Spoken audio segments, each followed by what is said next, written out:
Hello pretty, this is Heidi. Welcome back to our daily vlog. For today's video ay maglalakad lang ako hanggang mawala ang aking stress for today. Totoo yun. Naglalakad ako kapag stress na stress ako sa buhay. Di ko alam, basta parang natanggal talaga yung stress ko kapag naglalakad ako. Kaya minsan para akong lutang. Pag marami nakakita sa akin na naglalakad sa daan, ibig sabihin, gusto ko lang mapag-isa. Charis! Ayan, nilakad ko nga mula Banga hanggang Pag-asa Bayugo.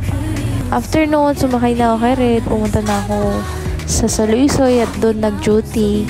Dumuty ako ng 6 p.m. hanggang 12 midnight. Ako lang mag-isa. Gusto ko yung ako lang mag-isa ngayon sa pwesto kasi nga na aayos ko lahat ng gamit, nalilinis ko lahat ng mga alikabok, natatanggal ko yung mga alikabok ngayon. Sobrang naawa kasi ako kay Pretty ngayon dahil parang feeling ko napabayaan ko na siya, hindi ko na siya natututukan. Kaya dito na ulit ako. Back to Saluisoy naman ako. Rotation tayo mula Ibayong may isang buwan, Ibayo, isang buwan eh. Rotation tayo para hindi natin mapapabayaan ang ating mga pwesto. Gusto ko kasi kahit na dalawa na yung pwesto namin, na alagaan pa rin namin siya katulad ng pag-aalaga namin sa mga anak. Ay! Wala pa. Joke lang. Ganyan. Parang anak, isang anak, dalawang anak na meron kami ngayon. Sa Luisoy at si Ibayo. Ayun, nakatutok naman ako ngayon kay sa Luisoy. Ay, nakakakilig naman.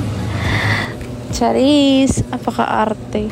Ayun nga, kami dalawa lang siya ang taga-deliver. Ako naman ang taga-gawa ng order. Puro talaga walk-ins at delivery dito sa Saluisoy. Hindi kagaya sa Ibayo, puro walk-ins.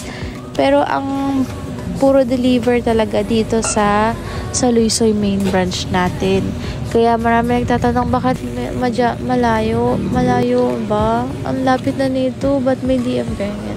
Siyempre po, gumagamit po tayo ng gas and sa Saluisoy po talaga ang aming mga delivery.